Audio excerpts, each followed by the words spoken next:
საფარქვეშ ჯონ დევირი თავი მე-13 უსამართლო მოპყრობა მოდრეკა დაუძლურებას როდი ნიშნავს ის ძალაუფლების დაქვემდებარებას უკავშირდება ზეციერ მამას გარკვეული მიზნის მიღწევა სურს თითოეულ ჩვენგანში ნებამომეცით გაგაფრთხილოთ რომ ეს სასიამოვნოდ არ ჟღერს და არც პოპულარული ან უმტკივნეულოა მაგრამ თქვენთვის საუკეთესო ნამდვილად არის უფალს ჩვენი მოდრეკა სურს წერილი ამას ნათლად ამბობს 51 ფსალმუნის მე-16 და მე-17 მუხლი რადგან მსხვერპლი არ აქვს სურს რომ შემოგწირო და სრულად დასაწველს არ ინებებ შესაწირი ღვთისა სული მოდრეკილისა და მორჩილის გულს არ დაამცირებ ღმერთო ახლოა უფალი გულმოდრეკილებთან და სულით მორჩილებს იხსნის 34 ფსალმუნის მე-18 მუხლი უფალთან მჭიდრო კავშირის წინაპირობა მოდრეკილი გულია უსიამოვნო პროცესის მიუხედავად მისი თანდასწრების სიახლოვე დიდად გადაწონის მოსალოდნელ სირთულეებს დავითმა ეს სიჭაბუკისას ისწავლა ფსალმუნებში შეგიძლიათ დააკვირდეთ მისი გულის მოდრეკას და რა მოჰყვა მას შედეგად გულის მოდრეკა ძალაუფლებას უკავშირდება ნებამომეცით თვალსაჩინოება წარმოგიდგინოთ საბრძოლო ცხენი ვერ მოგემსახურებათ სანამ არ მოათვინიერებთ შესაძლოა ცხენი ყველაზე ძლიერი სწრაფი და ნიჭიერი იყოს თავლის სხვა ცხენებთან შედარებით მაგრამ მოდრეკის გარეშე მას ვერ გამოიყენებთ ის თავლაში დარჩება მაშინ როცა ნაკლებუნარიანი ცხენები იბრძოლებენ მოდრეკა დაუძლურებას როდი ნიშნავს ის ძალაუფლების დაქვემდებარებას უკავშირდება ცხენის შემთხვევაში მისი ბატონი მხედარია თუ ცხენი წარმატებით მოთვინიერდა და გაიწვრთნა მისი ნდობანების მიერ და ყველა ვითარებაში შეიძლება გახურებულ ომში როცა ტყვიები არ ისრები აქეთ-იქით ცვივიან ის არ შეკრთება ხმლებისა და ნაჯახების ტრიალში უკან არ დაიხევს თოფებისა და ზარბაზნების გრიალში არ გადაუხვევს პატრონის სურვილს ის მყარად ექვემდებარება თავის ბატონს ვინც არ უნდა იყოს ასეთი ცხენი არც კი შეეცდება თავის დაცვას ან სარგებლობის მიღებას ოღონდ კი მხედრის ბრძანებები შეასრულოს მოდრეკის პროცესი თითოეული ინდივიდისთვის უნიკალურია თავად უფლის ხედვის შესაბამისად მხოლოდ მან იცის როდის დასრულდება ეს პროცესი და როდის იქნებით მზად იმ ეტაპის მსახურებისთვის რომლის გაწევაც თქვენი მხრიდან სურს ყოველ ახალ საფეხურს მოდრეკის ახალი წრე მოჰყვება კარგად მახსოვს წარსულში გავლილი პროცესები მეტისმეტად ხშირად ვიყავი დარწმუნებული რომ გამოსადეგი გახლდით მსახურების შემდგომი ეტაპისთვის და ეს გაცილებით ადრე ხდებოდა ვიდრე რეალურად შევუდექი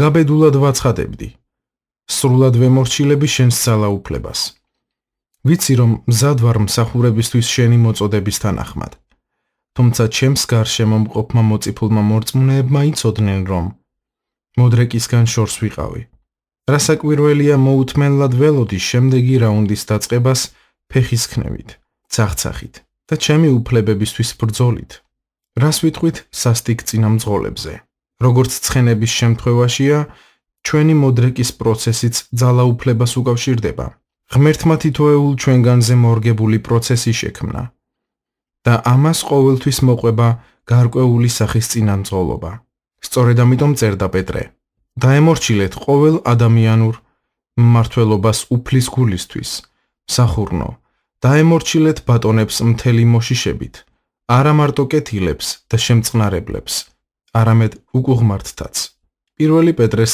მეორე თავის მე-13 მუხლი და მე-18 მუხლი მოდით ეს სიტყვები თანამედროვე დიალექტზე გადმოვიყვანოთ მსახურები შეიძლება იყვნენ თანამშრომლები სტუდენტები ეკლესიის წევრები ან მოქალაქეები ბატონები იქნებიან დამქირავებლები მოსწავლეები მასწავლებლები მწვრთნელები ეკლესიის წინამძღოლები ან სამოქალაქო ხელისუფლება ჩვენგან უმეტეს კარგი და სათნო წინამძღოლები გვყავს და ისინი გვიყვარს მათთვის დაქვემდებარება ადვილია თუმცა ღმერთი მიგვითითებს რომ არა მარტო კეთილებს და შემწყნარებლებს უნდა დავემორჩილოთ არამედ უკუღმართებსაც უკუღმართის შესატყვისი ბერძნული სიტყვა გახლავთ სკოლიოს თეიერის ბერძნულ ლექსიკონში ის განმარტებულია როგორც გამრუდებული, უზნეო, მანკიერი, უსამართლო და თავხედი, ვაინსის ლექსიკონი სიტყვას ტირან და უსამართლო ბატონებს უკავშირებს. ნუ თუ უფალი ამ ტიპის წინამძღოლთა დამორჩილებას გთხოვს. მოდით ბიბლიის რამდენიმე სხვა თარგმანი მოვიშველიოთ. TNCV-ს თარგმანი გვეუბნება. არა მარტო კარგებსა და კეთილებს, არამედ უპატიოსნოებსაც. TCAV თარგმანი აცხადებს. ასე მოიქეცი არა მარტო კეთილებისა და ყურადღებიანების მიმართ, არამედ უგულოების მიმართაც. კიდევ სხვა თარგმანი ამბობს, არა მარტო კარგებსა და სათნოებს, არამედ უგუნურებსაც. ამ მცნებას გვერდს ვერ ავუვლით, ამიტომ მასში ღვთიური სიბრძნე მოვიძიოთ. რეალურად პეტრეს სიტყვები დიდ უხერხულობას გვიქმნის, სანამ გაადვილდებოდეს. ის აგრძელებს, მადლი ის არის თუ ვინმე სინდისის გამო უსამართლოდ იტანჯება და ღვთის გულისთვის იტანს გასაჭირს. 1 პეტრეს მეორე თავის 19 მუხლი. შევჩერდეთ და წუთით დავფიქრდეთ ახლახანს წაკითხულზე. ყველას გვინდა ღმერთსვა ამოთ. ასეთია ყოველი ნამდვილი ძისა და ასული სურვილი. რა აამებს ჩვენს ზეციერ მამას, როცა უსამართლოდ გვექცევიან, მაგრამ ამაზე სწორი რეაქცია გვაქვს. მახსოვს შემთხვევა, რომელიც ჩემს ცოლსა და ერთ-ერთ უფროს ვაჟს შორის მოხდა. ამ უკანასკნელმა ჩათვალა, რომ მისმა ძმამ უფრო მეტი მიიღო და უსამართლოდ მოექცნენ. მან გააპროტესტა. დედა, ეს უსამართლობაა. ჩემმა ცოლმა მშვიდად უპასუხა. შვილო, ცხოვრება უსამართლოა. მან დედას გაკვირვებული მზერა მიაპყრო. თითქოს ეუბნებოდა. ამის თქმა როგორ შეგიძლია? შენ ხომ დედა ჩემი ხარ? ლიზამ კითხვა დაუსვა. სწორი იყო იესო ჯვარზე რომ გააკრეს ჩვენი ცოდვებისთვის, როცა მას არაფერი ცუდი არ ჩაუდენია. ჩემი შვილის თვალებში სიბრძნე გაკრთა და ხმა აღარ მოუღია. ქრისტეს პირადი მაგალითი. პეტრე განაგრძობს, ვინაიდან ამისთვის ხართ კიდეც მოწოდებულნი. როცა წერილის ამ მონაკვეთს ვასწავლი, როგორც წესი ხალხს ვთხოვ, თვალები მაღლა აღაპრონ და ენთუზიაზმით ვამბობ. ყველამ გაიმეოროს ეს სიტყვები. ეს ჩემი მოწოდებაა. ხშირად ვლაპარაკობთ ცხოვრებისეულ მოწოდებაზე. იცით, ეს ერთ-ერთი მათგანია. მოისმინეთ, რას ამბობს პეტრე. ვინაიდან ამისთვის ხართ კიდეც მოწოდებულნი. ეს განუყოფელია თქვენი მოწოდებისგან. ქრისტეც ხომ ეტანჯა თქვენთვის და პირადი ნიმუშიც დაგიტოვათ, რათა მის კვალს მიხვეთ. 1 პეტრეს მეორე თავის 21 მუხლი. როგორ იტანჯა იგი? პეტრემ წინა მუხლში განმარტა. უსამართლო მოპყრობა აიტანა გადაცემული ძალაუფლების მხრიდან. ზოგჯერ ღმერთი ისეთ ვითარებას ქმნის ჩვენ გარშემო, რომ ხელისუფალთაგან უგუნურ მოპყრობას ვიღებთ. იგივე ხვედრი ერგოთ დავითს, იოსებს, დანიელს, პავლე მოციქულს და სხვებს. ჩვენი მოწოდება გახლავთ სათანადო გამოხმაურება. იესომ პირადი მაგალითი დაგვიტოვა, თუ როგორ უნდა მოვიქცეთ. ახლა შეიძლება გაგიკვირდეთ, რა მიზანს ემსახურება სასტიკი წინამძღოლებისგან ტანჯვის სატანა. ეს იდეა ჩვენი ბუნებრივი აზროვნებისთვის მიუღებელია, რადგან ლოგიკურად აბსურდამდე მიდის. თუმცა ღვთიური სიბრძნე ამგვარი მოპყრობის მეშვეობით მოდრეკილ გულს ქმნის სამი სხვადასხვა გზით. პირველი, იქმნება სივრცე ღვთის სამართლიანი სამსჯავროსთვის. მეორე, ჩვენში იესო ქრისტეს ბუნებას განავითარებს და მესამე, ცუდი მოპყრობის პირობებში ჩვენი დაქვემდებარება ღმერთს განადიდებს. პავლემ მმართველების დაქვემდებარებაზე მსჯელობას წინა სიტყვაობა დაურთო. შურს ნუ იძიებთ თქვენთვის, საყვარლებო, არამედ ადგილი მიეცით უფლის რისხვას, ვინაიდან წერია, ჩემია შურისკება და მე მივაგებ. ამბობს უფალი. რომაელთა მე-12 თავის 19 მუხლი. დაცვა, შესწორება, გამართლება და სხვა შესაბამისი პასუხები არა ადამიანის, არამედ ღვთის ხელიდან უნდა მოდიოდეს. პიროვნებას, რომელიც თავად ამართლებს საკუთარ თავს, ქრისტეს მიერი თავმდაბლობა აკლია. დედამიწაზე არავის ჰქონია იესოზე მეტი ძალაუფლება, მაგრამ ხელისუფალთა წინაშე მდგომს თავი არასოდეს დაუცვია. მოდით ზუსტად ის მონაკვეთი განვიხილოთ, რომელზეც პეტრე მიანიშნებს, ანუ იესოს წარდგენას სასამართლოს წინაშე. მრავალ ბრალს სდებდნენ, მღვდელმთავარნი. მარკოზის მე-15 თავის 3 მუხლი. წარმოიდგინეთ სასამართლო, მაგრამ ნებისმიერი კი არა ქვეყნის უზენაესი მმართველობა, სადაც მოწმეების ნათქვამი ყოველი სიტყვა ოფიციალურად იქნებოდა მიმართული იესოს წინააღმდეგ. მოწმეებს ღვთის ერის რელიგიური და პოლიტიკური მოღვაწეები წარმოადგენდნენ. ისინი გავლენიანი ადამიანები იყვნენ, რომელთა სიტყვას დიდი ფასი ჰქონდა, მაგრამ მათ ნათქვამში სიმართლის მარცვალიც არ ერია. ისინი სრულ სიცრუეს ლაპარაკობდნენ, თუმცა იესო მდუმარედ იდგა ბრალდებელთა წინაშე და თავს არ იცავდა. კვლავ ჰკითხა პილატემ: არაფერს უპასუხებ? ხედავ, რამდენ რამეს გაბრალებენ. მაგრამ კვლავ არაფერს პასუხობდა იესო და გაოცდა პილატე. მარკოზის მე-15 თავის მე-4 და მე-5 მუხლი. პილატემ ქვეყნის უზენაესი მოსამართლის სკამი დაიკავა განსასჯელად. სასამართლოზე წარდგენილი ურიცხვი ადამიანი უნახავს. ისინი გააფთრებით იცავდნენ თავს, ოღონდ კი სასჯელია ერიდებინათ. ბრალის დადასტურების შემთხვევაში მათ აპატიმრებდნენ, ასახლებდნენ ან სჯიდნენ. ამაზე მაღალ ინსტანციაში გასაჩივრება შეუძლებელი იყო. მას არასოდეს უნახავს მდუმარე ბრალდებული. პილატემ იცოდა, რომ მთავრებმა შურის გამო გადასცეს იესო სასამართლოს და მისთვის უმკაცრეს სასჯელს, ჯვარცმას მოითხოვდნენ. მან ისიც იცოდა, რომ იესო არ იყო ის, როგორადაც წარმოაჩენდნენ. და მაინც ეს ადამიანი უარს ამბობს თავის დაცვაზე. მისმა თავდაჭერილობამ მმართველში გაოცება გამოიწვია. რატომ არ იცავდა იესო თავს? მიზეზი: ზეციერი მამის განსჯისა და შესაბამისად მისი მფარველობის ქვეშ დარჩენა სურდა. პეტრემ თქვა, რომელსაც ლანძღავდნენ და ლანძღვით არ უპასუხებდა, იტანჯებოდა და არ იმუქრებოდა. არამედ მიენდო სიმართლით განკითხველს. პირველი პეტრეს მეორე თავის 23 მუხლი. როცა თავდაცვაზე უარს ვამბობთ, ღვთის მადლი და განსჯა გვიფარავს. ამაზე დაცული ადგილი არ არსებობს. ვინ გაამტყუნებს ღვთის რჩეულებს? ღმერთი გამმართლებელია. რომაელთა მერვე თავის 33 მუხლი. ამის საპირისპიროდ თავის დამცველები მბრალდებლებისა და მათი განსჯის ქვეშ ექცევიან და ამით ღვთიურ ჩარევას კარგავენ. ერთ ამბავს გავიხსენებ, როცა თავს ვიცავდი ჩემი ზემდგომი ძალაუფლებისგან. ამის შემდეგ ღმერთმა გულში მოკლე ხედვა მაჩვენა. დავინახე, როგორ იდგა უფალი ჩემ გვერდით. მაგრამ ხელები ზურგზე ჰქონდა დაკრეფილი. იგი თავს იკავებდა ჩემთვის ეგზომ საჭირო დახმარებისგან. როცა თავის გამართლება შევწყვიდე, უფალი ჩემს სასიკეთო დამოქმედდა. იესოს არასოდეს მოუშორებია ზერა უზენაესი მსაჯულისგან. მაშინაც კი როცა დაცემული ძალაუფლების წინაშე იდგა. გახსოვდეთ, რომ მეფის გული უფლის ხელშია. იგი მთელი პროცესის განმავლობაში ღვთიური თავდაცვის ქვეშ დარჩა, როცა თავის მართლებაზე უარი თქვა. იმ მომენტში, როცა თავის მართლებას და დაცვას იწყებთ, ბრალდებელს თქვენს მოსამართლედ აღიარებთ. ამით დაცვის სულიერ უფლებაზე უარს ამბობთ. რადგან მის კითხვაზე პასუხის გაცემით, ეს ადამიანი სულიერ სამყაროში თქვენზე მაღლა დგება. მის გავლენას თქვენი თავდაცვა ზრდის. უდანაშაულობის მტკიცების მცდელობა ბრალდებლის წყალობის იმედად გტოვებთ.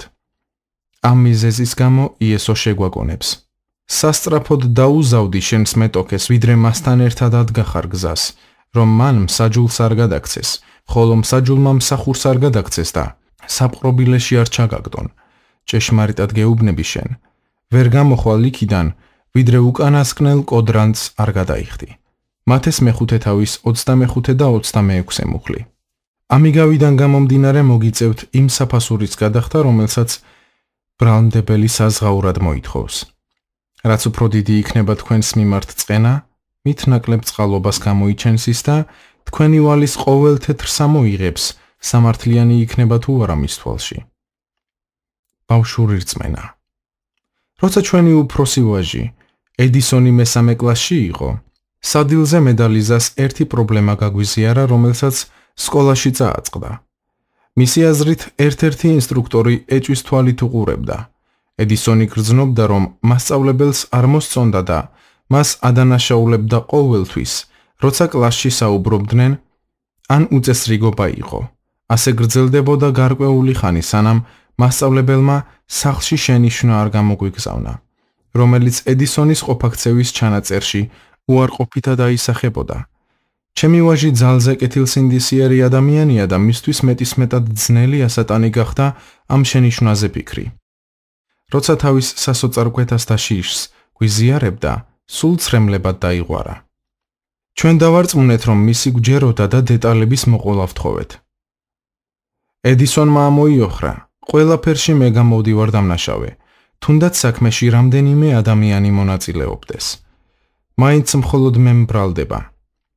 ისეთ რამეებსაც მაბრალებენ, რომელიც საერთოდ არ ჩამიდენია. მაგალითად, დღეს ჩემს გვერდით ორი ბიჭი იცინოდა და ხითხითებდა, ხოლო მე წყნარად ვიყავი. მასწავლებელი შემობრუნდა და დამიყვირა. ბიჭს უსამართლობისგან ტუჩი უცახცახებდა. 9 წლის ბავშვისთვის ეს გადაულახავი კრიზისი იყო. ედისონის დანარჩენი მასწავლებლების აზრით, მისი ყოფაქცევა შესანიშნავი იყო და მივხვდით, რომ ცალკეულ შემთხვევასთან გვქონდა საქმე. სანამ ლიზა ბავშვს ანუგეშებდა, მე შეკითხვა ვცადე. რა უპასუხე მასწავლებელს, როცა შენიშვნა მოგცა დღეს?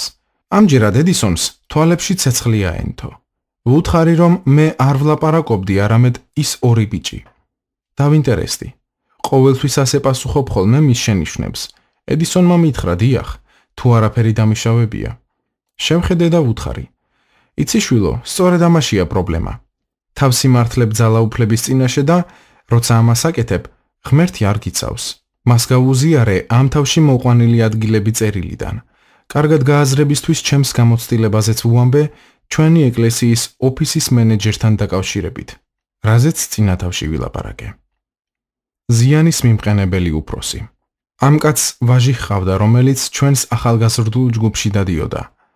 ჩემი ქადაგებები შეურყეველი იყო სიწმინდის, ლოცვისა და უფლობის საკითხებში. ბევრი ახალგაზრდის ცხოვრება გარდაიქმნა.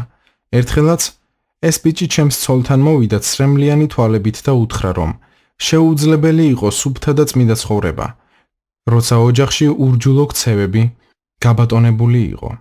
შემდეგ ისეთი დეტალები უამბო, რომ გასაგები გახდა მამამისის ჩემდამი დამოკიდებულების მიზეზი. რამდენიმე თვის შემდეგ 4 სხვა ახალგაზრდამ დანანებით მითხრა, რომ წუხან ჩემის შესაძლო განთავისუფლების გამო. გამოვიძიე ინფორმაციის წყარო და მენეჯერის შვილამდე მივედი, რომელსაც ეს ამბავი მამისგან მოусმენია. მამამისთან მივედი, რომელმაც ნათქვამი დაადასტურა, მაგრამ ყველაფერი უფროს პასტორს დააბრალა. თითქოს მას უნდოდა ჩემი სამსახურიდან დათხოვნა. კვირები გავიდა და ვითარება უფრო გართულდა. ჩემი ოჯახი გამუდმებულ დაძაბულობაში იყო, რადგან არ ვიცოდით სამსახურში დამტოვებდნენ თუ გამიშვებდნენ. სახლი ვიყიდეთ, ჩემი ცოლი ფეხმძიმედ იყო. არც ფული გვქონდა და არც სადმე წასასვლელი გვეგულებოდა. არ მინდოდა ჩემი რეზიუმეების დაგზავნა. დარწმუნებული ვიყავი, რომ აქ ღმერთმა მომიყვანა და ალტერნატიული გეგმის გარეშე ველოდებოდი მოვლენების განვითარებას. ჩემი ცოლი ანერვიულდა, ღელავდა და მთხოვდა, რომ რამე მემოქმედა. ძვირფასო, ვიცი, რომ ისინი შენს გაშვებას აპირებენ. ყველა ამას მეუბნება. ის მართალი იყო. ბოლოს და ბოლოს უფროსი პასტორი ჩემს გაშვებაზე დათანხმდა. კვირადილით გამოაცხადა, რომ ახალგაზრდულ ჯგუფში დიდი ცვლილებები იყო მოსალოდნელი. მასთან საუბარი აქამდე არ მქონია. პასტორთან და მენეჯერთან შეხვედრა მეორე დღეს მქონდა დაგეგმილი. ღმერთმა მითხრა, რომ თავი არ დამეცვა. როცა მეორე დღეს უფროსი პასტორის ოფისში შევედი, მარტო დამხვდა. მან მითხრა, ჯონ, ღმერთმა გამოგზავნა აქ. შენს წასვლას არ დავუშვებ. მან გადაიფიქრა. შვებით ამოვისუნთქე. ღმერთმა ბოლო მომენტში დამიცვა. პასტორმა მკითხა, რატომ უნდა ოფისის მენეჯერს შენი გაშვება? ვუპასუხე, რომ ამის მიზეზი არ ვიცოდი, მაგრამ მის თხოვნას დავთანხმდი, რომ ყველაფერი გამეკეთებინა მშვიდობიანი ურთიერთობის ჩამოსაყალიბებლად. ამ შეხვედრიდან მოკლე ხანში წერილობითი მტკიცებულება მივიღე იმ მენეჯერის გადაწყვეტილების შესახებ, სადაც მისი ზრახვები იყო გამომჟღავნებული. მზად ვიყავი უფროს პასტორთან წამეღო. მასაც უნდა სცოდნოდა, რა ხდებოდა მის ზურგს უკან. 45 წუთის განმავლობაში ბოლთას ვცემდი და ვლოცულობდი. მინდოდა გულში მოჭარბებული უსიამოვნო გრძნობა დამეძლია. უფლის წინაშე მტკიცებას განვაგრძობდი. ღმერთო, ეს კაცი უპატიოსნოდ მოიქცა. გამოვლენილი უნდა იქნას. ის ამსახურების დამაგრეველი ძალაა. უფროს პასტორს უნდა ვუთხრა, როგორია სინამდვილეში. კიდევ მომყავდა არგუმენტები მისი გამოაშკარავების მოტივით. ყველაფერი რის თქმასაც ვაპირებ, მომხდარი და დოკუმენტურად დადასტურებული ფაქტია. ეს არ არის ემოციური გადაწყვეტილება. თუ არ შევაჩერებთ მისი გამხრწნელი ქცევა, მთელ ეკლესიას გამსჭვალავს. ბოლოს იმედგაცრუებულმა ამოვიბურტყუნე. ღმერთო, არ გინდა რომ ვამხილო არა? ეს სიტყვები წარმოვთქვი თუ არა? გულში ნაკადივით წამოვიდა ღვთიური მშვიდობა. გაოცებისგან თავი გადავაქნიე. მივხვდი რომ ღმერთს არ უნდოდა რაიმე გამეკეთებინა და ჩემი სამხილი გადავაგდე. მოგვიანებით როცა ვითარება ობიექტურად განვიხილე, მივხვდი რომ თავის დაცვა და სამაგიეროს მიგება უფრო მინდოდა ვიდრე სხვა ადამიანების გაფრთხილება. დარწმუნებული ვიყავი რომ ჩემი მოტივები უანგარო იყო. ჩემს ხელთ არსებული ინფორმაცია ზუსტი იყო, მაგრამ ზრახვები უწმიდური. გავიდა დრო და ერთხელაც როცა სამუშაო საათების წინ ეკლესიის გარეთ ვლოცულობდი, ეს კაცი გამოჩნდა. ღმერთმა მითხრა რომ მივსულიყავი და თავი დამემდაბლებინა. მე ყსეულად დავიწყე თავდაცვა. არა უფალო, ის უნდა მოვიდეს ჩემთან. ის არის ყველა პრობლემის გამომწვევი. ლოცვა გავაგრძელე, მაგრამ ღმერთი დუმდა. 20 წუთის შემდეგ უფალმა ისევ დამიშინა, რომ სასწრაფოდ მივსულიყავი და თავი დამემდაბლებინა. ვიცოდი რომ ამას ღმერთი მეუბნებოდა. მენეჯერს დავუძახე და მის კაბინეტში შევედით. შემდეგ რაც ვთქვი და როგორც ვთქვი, სრულიად განსხვავდებოდა იმისგან, რის თქმასაც ვაპირებდი. უფალი რომ არ დამლაპარაკებოდა. მთელი სიწრფელით ვთხოვე პატიება. ვუთხარი რომ ვაკრიტიკებდი და განვიკითხავდი. ის მოლბა და შემდეგ ცოტა გავიარეთ კიდეც. იმ დღიდან მოყოლებული მისი შეტევები შეწყდა. 6 თვის შემდეგ როცა ქალაქში არ ვიმყოფებოდი, ყველა მისი ავი საქმე გამომჟღავნდა უფროსი პასტორის წინაშე. გაცილებით უარესი მდგომარეობა ყოფილა ვიდრე მე ვიცოდი. ის დაუყოვნებლივ გაათავისუფლეს. სასჯელი მოვიდა, მაგრამ არა ჩემი ხელიდან, რაც ჩემთვის განიზრახა, თავად შეემთხვა, თუმცა მომხდარი არ გამხარებია. ვნაღლობდი მასზე და მის ოჯახზე. კარგად მესმოდა მისი ტკივილი, მისი წყალობით ხომ იგივე გავიარე. 6 თვის წინ რომ პატიებით გავათავისუფლე, ახლა უკვე მიყვარდა და არ მინდოდა ასეთი ვითარება შექმნილიყო მის ცხოვრებაში. იმ ეკლესიაში კიდევ 11 წელი დავყავი და ხშირად მთხოვდნენ მსახურებას. ჩირქი, რომელიც ჩემს სახელს მოსცხო, პატივით შეიცვალა. უკან გავიხედე და დავინახე, რომ სირთულეებმა გამზარდა და მოგვიანებით ღმერთმა სწორედ იმ ხალხის წინაშე ამამაღლა, რომლებიც ჩემზე ცრუ ინფორმაციას ისმენდნენ. როგორც ზეციერმა მამამ აღამაღლა იესო მორჩილებისა და თავდაცვაზე უარის თქმის გამო. ისე იგი პატივს მიაგებს თავის შვილებს, რომლებიც იესოს მაგალითს მიჰყვებიან. წლის საუკეთესო მოსწავლე. როცა ედისონს წმინდა წერილიდან ადგილები გავაცანი და ამ შემთხვევაზე ვუამბე, ასე ვუთხარი. შვილო, არჩევანი გაქვს. შეგიძლია კვლავაც გააგრძელო საკუთარი თავის დაცვა და დარჩე შენი მასწავლებლის განკითხვის ქვეშ, ან გაიაზრო, რომ მის ბრალდებებს ღვთიური გზით არ პასუხობდი. შეგიძლია მასწავლებელთან მიხვიდე, თავი დაიმდაბლო და ბოდიში მოუხადო, რომ პატივისცემა არ გამოიჩინე და მის ძალაუფლებას შეეწინააღმდეგე. ამის შემდეგ ღმერთი ჩაერევა შენს საქმეში. ედისონმა კითხვა დამისვა. როგორ მოვიქცე თუ კიდევ დამაბრალებენ იმას, რაც არ გამიკეთებია? და ღმერთმა დაგიცვას. გამოვიდა რამე როცა თავს იცავდი. მეორე დღეს ის მასწავლებელთან მივიდა და თავი დაიმდაბლა. პატიებას თხოვა, რომ შენიშვნისას წინააღმდეგობას უწევდა. მასწავლებელმა აპატია და მეორე დღეს ედისონმა კვირის საუკეთესო მოსწავლის სტატუსი მიიღო კლასის მასშტაბით. მას იგივე პრობლემა აღარ შექმნია. წლის ბოლოს დაჯილდოების ცერემონიაზე მასწავლებლისგან უმაღლესი შეფასება ერგო. თუ 9 წლის ბავშვს შეუძლია თავის დამდაბლება და კრიზისის დროს ღვთის სიტყვის ქმედით უნარიანობის დამტკიცება, რამდენად მეტად გვმართებს ჩვენ. ვფიქრობ, ეს გახლავთ იესოს ნათქვამის კარგი თვალსაჩინოება. ვინც თავს დაიმდაბლებს, როგორც ეს ბავშვი, ის იქნება უდიდესი ცათა სამეფოში. მათეს მე-18 თავის მე-4 მუხლი. დავითის შეხვედრა უგუნურხელის უფალთან. ედისონმა ისწავლა ის, რაც ისწავლა დავითმა. იესესწემ. ღმერთი მართალი მსაჯულია და ძალაუფლების უსამართლო მოპყრობის საქმეს მას გადავცემთ. ყოველთვის სამართლიანად განსჯის. დავითის შემთხვევაში უნდა გავიხსენოთ, რომ ის საულად წოდებული უგუნური და ბოლოს სასტიკი მმართველის ხელქვეით სწორედ ღმერთმა დააყენა. ეს იმაზე ადრე დაიწყო, ვიდრე ერთმანეთს შეხვდებოდნენ. სამუელმა ისრაელის მთავარმა წინასწარმეტყველმა დავითი ღვთის ერის მომდევნო მეფედ სცხო. ჭაბუკი ალბათ აღფრთოვანებული იყო და ფიქრობდა, ეს ის კაცია, რომელმაც ახლანდელი მეფეს ცხოდა, მეც მეფე გავხდები. საული ღმერთს არ დაემორჩილა და ბოროტმას სულმა დაუწყო წვალება.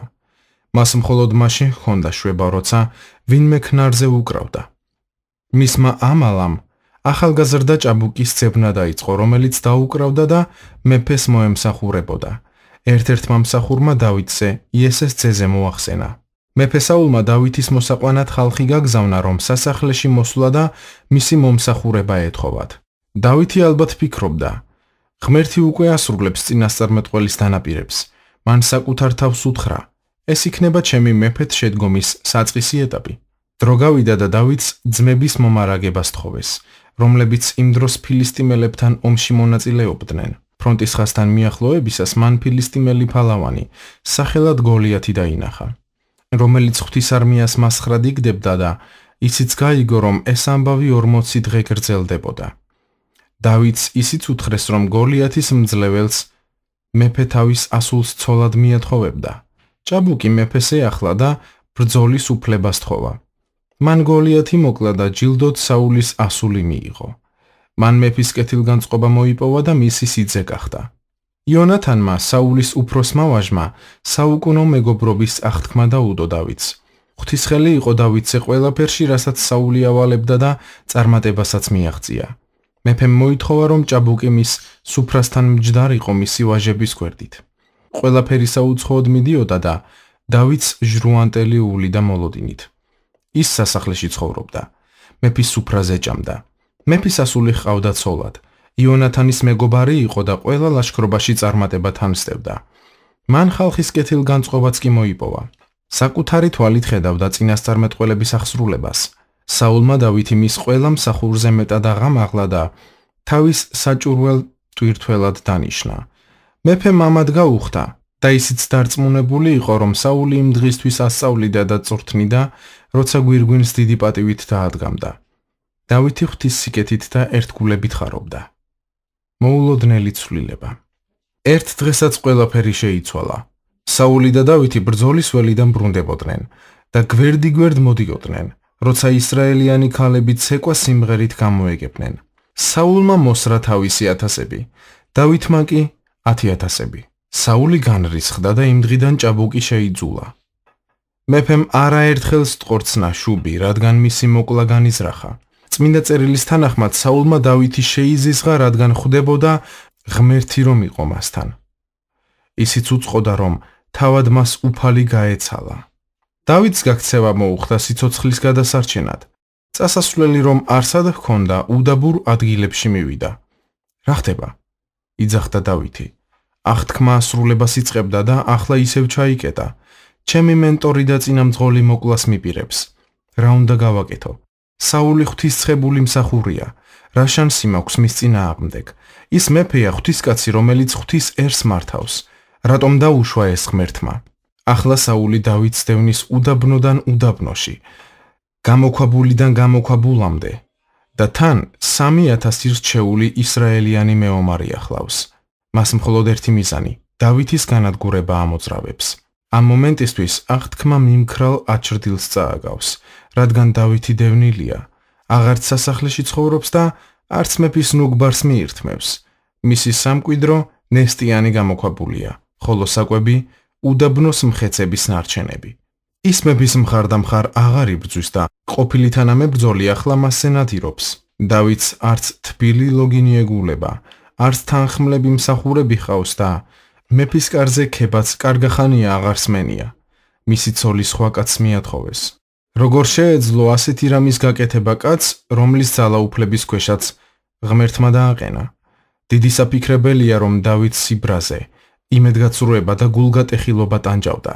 რატომ არაფერს აკეთებს ღმერთი ამასთან დაკავშირებით? ზრუნავს კი ჩემზე. როგორ ასრულდება მისი დანაპირები? რატომ დააყენა ესოდენ სასტიკი ადამიანი მასთან აღთქმაში მყოფი ხალხის წინამძღოლად? საულს ახალგაზრდა კაცის ნებისმიერ ფასად მოკლა მტკიცედ ჰქონდა გადაწყვეტილი. მისი სიგიჟე კიდევ უფრო გამძაფრდა.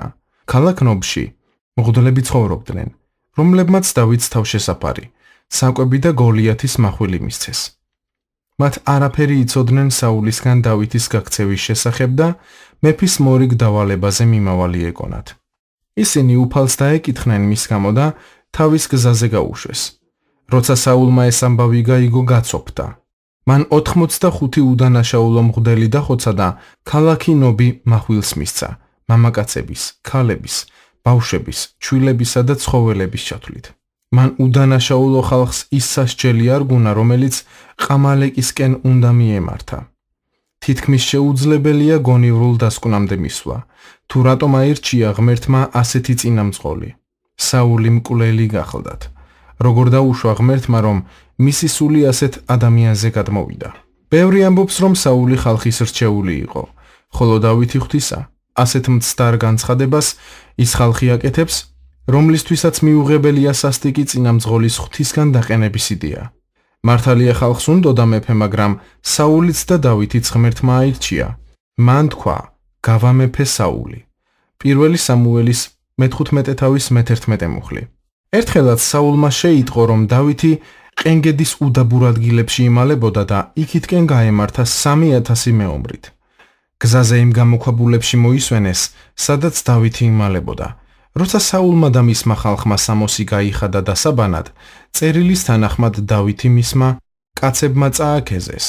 აი ის დღეც, რომელზეც გითხრა უფალმა, აჰა ხელში ჩაგიგდებო შენს მტრებს. დაუყავი რაც გენებოს.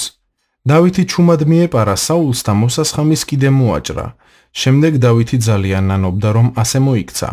უთხრა თავის ხალხს, ღმერთმა დამიფაროს, რომ ასეთი საქმე უყო ჩემს ბატონს, უფლისხებულს.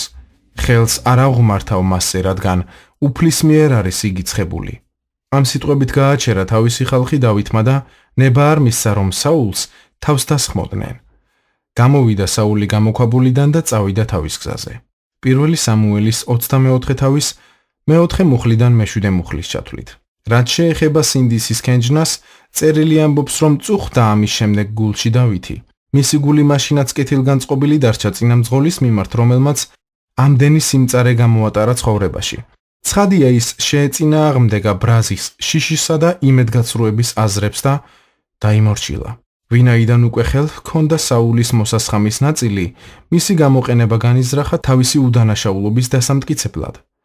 შორიდან თაყვანისცა მეფეს და შესძახა, შეხედე მამაჩემო, დააკვირდი შენი მოსასხამის კიდეს, ხელში რომ მიჭირავს. ამით მიხვდი, რომ არ ვარ ბოროტი და მე ამბოხე. არც ბოროტება განმიზრახავს, არაფერი შემიცოდავს შენს წინაშე. შენ კი მოსაკლავად მდევნი. 1 სამუელის 24 მე-11 მუხლი. დავითი ფიქრობდა, რომ შესაძლოა საული მეამბოხე და ბოროტ ადამიანად თვლიდა. ალბათ მან თავისი გული გამოიკვლია, რა შემეშალა. როგორ გაცივდა ჩემს მიმართ საულის გული ასე სწრაფად. სწორედ ამიტომ შესძახა. ზოგიერთნი მეუბნებოდნენ, მოკალიო. მოსასხამის კიდის მოჭრისას რომ არ მოგკალი, ამით მიხვდი, რომ არ ვარ ბოროტი და მეამბოხე. მას არ სჯეროდა, რომ საულმა ეს თავად მოიფიქრა. ალბათ ვიღაცამ დავითის საწინააღმდეგოდ წააქეზა. ამიტომ მეფისთვის თავისი ერთგულების დამტკიცება სურდა. თუ ამას მოახერხებდა, საულის კეთილგანწყობას დაიბრუნებდა. კეთილად მოექცეოდნენ და წინასწარმეტყველებაც აღსრულდებოდა. მამის ან წინამძღოლის მიერ უარყოფილ ადამიანებს ყველა დანაშაულის საკუთარ თავზე აღების მიდრეკილება აქვთ. ისინი მტანჯველი ფიქრების ტყვეობაში ვარდებიან. რა დავაშავე? ნუ თუ ჩემ გულს უწმიდურება შეებარა. ისინი წინამძღოლებისთვის თავიანთი უდანაშაულობის დამტკიცების ტვირთს ეზიდებიან და ფიქრობენ, რომ ერთგულებისა და ფასეულობის დანახვების შემთხვევაში ისევ მიღებული იქნებიან. თუმცა რაც მეტია მცდელობა, მით უფრო მეტად უჩნდებათ უარყოფილობის გრძნობა. საულმა აღიარა დავითის სიკეთე, როცა დაინახა, რომ ამ უკანასკნელმა დაინდო. ამიტომ ის და მისი კაცები იქაურობას გაეცალნენ. ალბათ დავითი ფიქრობდა, მეფე აღმადგენს. ახლა კი აღსრულდება წინასწარმეტყველება. ის ნამდვილად ხედავს ჩემს გულს და უკეთესად მომეპყრობა. ის კეთილი და სათნო წინამძღოლი იქნება. რამდენად შორს იყო ეს აზრები რეალობისგან. მას გადაწყვეტილი აქვს ჩემი განადგურება. ხანმოკლე დროის შემდეგ კაცებმა საულს შეატყობინეს, რომ დავითი ხაქილას გორაკებზე იმალებოდა. მეფე ისევ გაემართა იქით თავისი 3000 მეომრით. ისევ განიზრახა დავითის განადგურება. დარწმუნებული ვარ, რომ საულის შეუწყვეტელმა დევნამ დავითს ქანცი გამოაცალა. ის მიხვდა, რომ არავითარ შეცდომას არ ჰქონდა ადგილი. საული წინასწარი განზრახვით და ყოველგვარი პროვოკაციის გარეშე ცდილობდა მისთვის სიცოცხლის წართმევას. საულმა იცოდა, რომ დავითი მის წინააღმდეგ არ ამბოხებულა და არც ბოროტება ედო გულში, მაგრამ მაინც გაილაშქრა მასზე. დავითმა გაიაზრა, რომ ფუჭ იმედს ეჭიდებოდა. მას საქმე ბოროტ მმართველთან ჰქონდა. როგორ შეეძლო ღმერთს თავისი ცხებულების გადმოღრა ასეთ ადამიანზე. დავითი ჭაბუკ აბიშაისთან, იოაბის სისხლისღვრის მოყვარულ უმცროს ძმასთან ერთად ჩუმად შეიპარა საულის ბანაკში. ღმერთმა მეომრებს ძილქუში მოჰგვარა. ამ ორმა კაცმა მთელი არმია შეუფერხებლად გაიარა და საულს მიადგა. აბიშაი დავითს ევედრებოდა. ღმერთმა ჩაგაგდებინა დღეს ხელში შენი მტერი. ნება მომეცი და ერთი დაკვრით დავაკლავ მიწას, მეორე დარტყმა აღარ დამჭირდება. პირველი სამუელის 26 თავის მერვე მუხლი. აბიშაის ბევრი კარგი მიზეზი ჰქონდა, რატომაც უნდა მიეცა დავითს მისთვის საულის მოკლისნება. პირველი და უმთავრესი, საულმა 85 უდანაშაულო მღვდელი, მათი ცოლები და შვილები ცივი გონებით დახოცა. დღესაც ბევრი ასე აზროვნებს, განსაკუთრებით ეკლესიის წინამძღოლებთან დაკავშირებით. თუმცა მათ საულის ნაირი ბოროტება არ ჩაუდენიათ. მეორე, ღმერთმა დავითის ხომომდევნო მეფედ სამუელის სიტყვით. ეს ის დრო იყო, როცა დავითს თავისი უნდა დაემკვიდრებინა. ნუ თუ სიკვდილი სურდა და ხელი ჩაიქნია წინასწარმეტყველების შესრულებაზე. არაერთხელ გამიგონია მსგავსი აზრები იმედგაცრუებული ეკლესიის თანამშრომლებისგან. მესამე, განასაული არ გამოვიდა თავისი 3000 მეომრით დავითის და მისი კაცების დასახოცად. ეს სიკვდილ სიცოცხლის საკითხი იყო და ნამდვილად თავდაცვად ჩაითვლებოდა. აბიშაიმ იცოდა, რომ რჯულის ნებისმიერი სასამართლო მათ ქმედებას მხარს დაუჭერდა. დღეს ამგვარ მსჯელობას მოწინააღმდეგე არ ეყოლებოდა და ისე დავეთანხმებოდით, ხელმეორედ თქმაც არ დაგჭირდებოდა. მეოთხე, თავად ღმერთმა არ მოჰგვარა ღრმაძილი მთელ არმიას, რომ დაუბრკოლებლად მისულიყვნენ საულთან და ღვთისნებით ისრაელი ერისთვის ეს ბოროტი წინამძღოლი მოეშორებინათ. მათ შანსი მიეცათ, რომელიც შეიძლება მეორედ აღარ გამეორებულიყო. დადგა დრო, რომ წინასწარმეტყველების აღსრულებას ჩაჭიდებოდნენ. ეკლესიის საბჭოს ან შტატის რამდენ თანამშრომელს მოსდის ამგვარი აზრები მათი წინამძღოლის დაცემისას.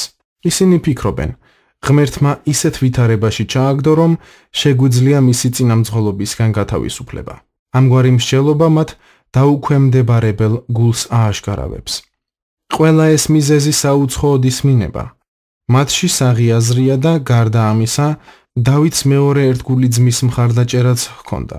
მის გულში ამბოხების ერთი მარცვალიც რომ ყოფილიყო, თანაშემწეს საულის წინააღმდეგ ხმლის აღმართვის ბრძანებას მისცემდა და ეს სრულიად გამართლებული იქნებოდა. როგორც არ უნდა იყოს, მოусმინოთ დავითის მსჯელობას. ნუ მოკლავ, რადგან უფლის ცხებულზე ხელის აღმმართველი დაუსჯელი არ დარჩება. პირველი სამუელის 26 თავის მე-9 მუხლი.